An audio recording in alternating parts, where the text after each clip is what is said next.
चल आनंद, सुबह के 10 बज चुके हैं और शुरुआत करते हैं बड़ी खबर से। भारत के कैलाश सत्यार्थी को शांति के लिए नोबेल पुरस्कार मिला है। कैलाश सत्यार्थी 26 साल से बच्चों के अधिकार के लिए जंग लड़ रहे हैं।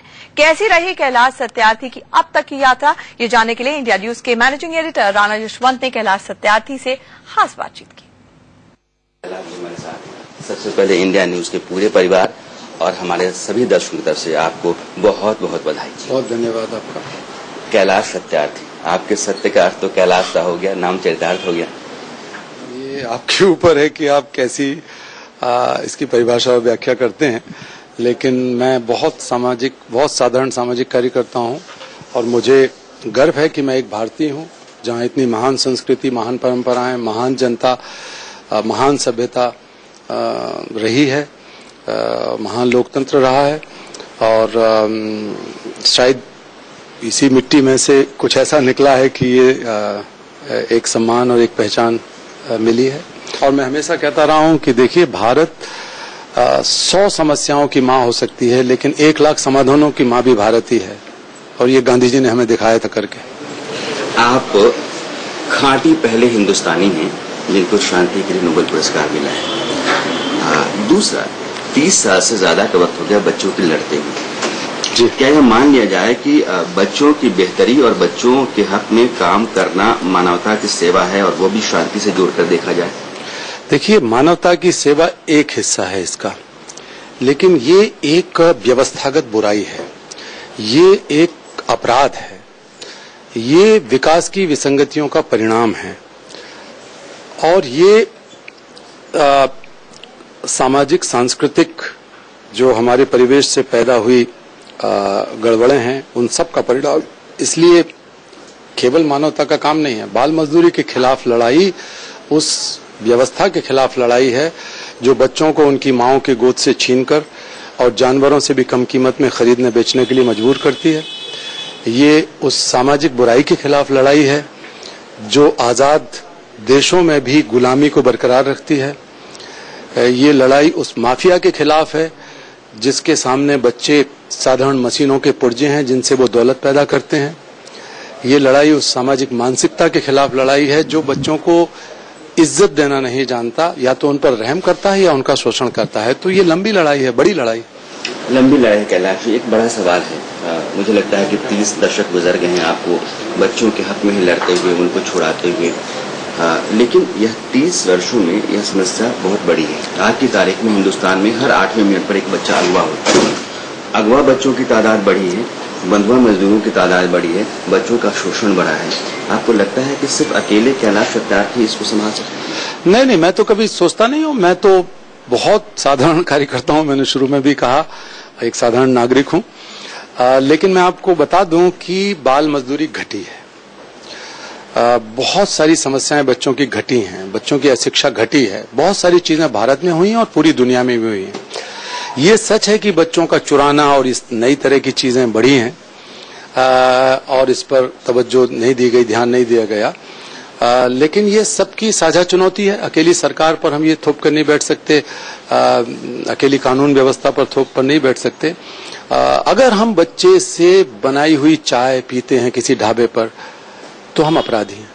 अगर हम अपने घर में बच्चा रखते हैं, अपने ससुराल में, दोस्तों के घर में, रिश्तेदार के घर में जो बच्चा बाल मजदूरी कर रहा है उसके हाथ के बना हुआ खाना खाते हैं या चाय पीते हैं, तो भी हम सामाजिक अपराधी हैं। तो हम सबकी साझा जिम्मेवारी है कि हम इस बुराई के खिलाफ लड़ें। यानी कि आज की तारीख में कैलाश सत्यार्थी देश को ये कहना चाहते हैं कि कानून, पुलिस और व्यवस्था ही इससे नहीं लड़ सकती है। हमारी मानसिकता में बदलाव, जी बिल्कुल, इसको एक बड़े हद तक निश्चित तौर पर सबको मिलकर लड़ना पड़ेगा। जैसा मैंने कहा कि जो कानूनी पक्ष है, जो अपराध का पक्ष है, वो तो कानून से सुलटेगा। देश में अच्छे कानून हो, कानूनों का ईमानदारी से पालन हो, ये एक बड़ी जिम्मेवारी है सरकार की। लेकिन समाज की भी जिम्मेवारी है, धर्मगुरुओं की जिम्मेवारी है। मैं तो आज धर्मगुरुओं से भी कहना चाहता हूं कि भाई, बहुत बड़े बड़े आप चैनल पे बैठे हैं और सब कुछ बढ़िया कर रहे हैं आप, अध्यात्म योग वगैरह का, लेकिन कभी अपने मुंह से ये भी बोला करो कि भाई, बच्चों के ऊपर जो जुल्म हो रहा है, शोषण हो रहा है, वो हमारे धर्म, हमारे अध्यात्म, हमारी संस्कृति, हमारी परंपरा का मजाक है, उसके खिलाफ है वो चीज। तो हर एक कैलाश सत्यार्थी क्या ये कह रहे हैं कि धर्मगुरु हमारे समाज के वह भूमिका नहीं निभाते जो उनको निभाना चाहिए? नहीं, मैं किसी पे आरोप नहीं लगा रहा। मुझे तो आज ही तो शांति पुरस्कार के लिए चुना और आप झगड़ा कराना चाहते हो धर्मगुरुओं से मेरा। लेकिन मैं बता रहा हूं कि सबकी जिम्मेवारी है। मैं ना कॉर्पोरेट जगत की बड़ी जिम्मेवारी है। केवल पैसा कमाने से काम नहीं चलेगा।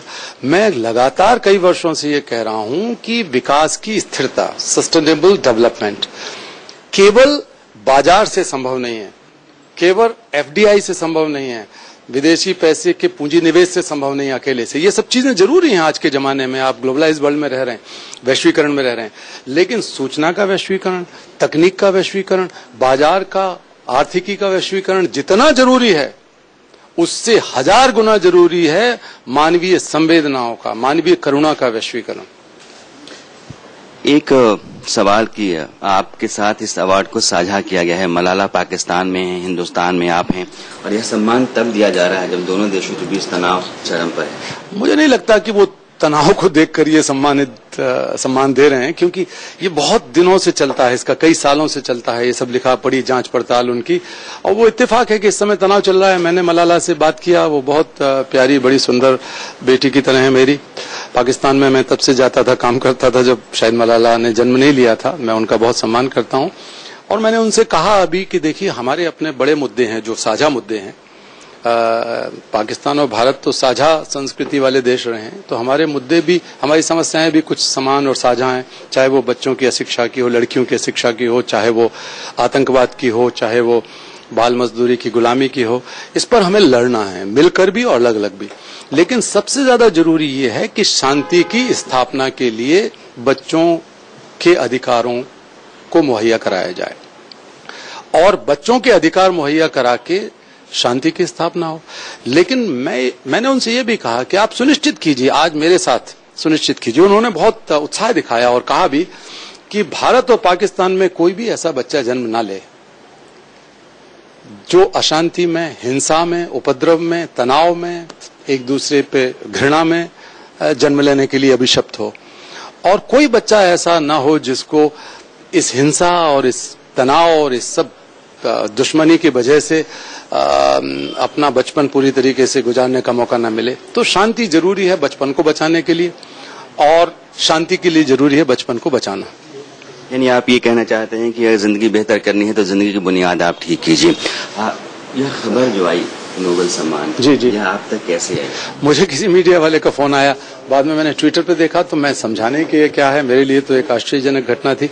हालांकि पहले मेरा नाम चलता रहा है इसमें, लेकिन आज अचानक होगा ऐसा मुझे अनुमान भी नहीं था।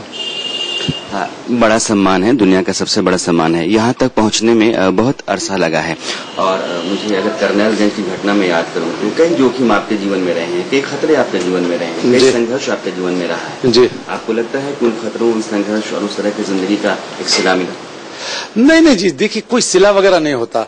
मेरे जीवन का ये मिशन था, है और रहेगा, और मैं तब तक चैन से बैठने वाला नहीं हूं जब तक कि दुनिया से इस कलंक को न पहुंच डालूं। और चूंकि मैं बार बार, लोग सब कह रहे हैं तुम पहले भारतीय हो, भारत में पैदा होकर भारत में काम करने वाले, और मैं सोचता हूं कि सबसे साधारण भारतीय हूं मैं। उस पूरी लिस्ट में मैं सबसे ज्यादा साधारण आदमी हूं जिनको जो इस दौड़ में थे। तो हर भारतीय को इस पर गर्व होना चाहिए। एक साधारण नागरिक के लिए यह सम्मान है भारत के, और इस नाते नैतिक जिम्मेवारी है मेरे 125 करोड़ देशवासियों की, मेरे भारतीय भाई बहनों की, कि वो इस कलंक को सबसे पहले अपने चेहरे से पोंछे। आपने हमसे बात की, आपका बहुत बहुत शुक्रिया। तो ये थे कैलाश सत्यार्थी जी, नोबेल पुरस्कार विजेता। कैलाश जी के मुताबिक बच्चों का अधिकार अगर दिया जाए, समाज की मानसिकता में सही बदलाव किया जाए, हमारे धर्मगुरु अगर बच्चों के बारे में कुछ सोचें, और हमारी सियासत और हमारा समाज अगर इस बारे में संजीदा हो, तो बच्चों का भविष्य निखारा जा सकता है, सुरक्षित जा सकता है। अगर बच्चों का भविष्य सुरक्षित है तो देश सुरक्षित है।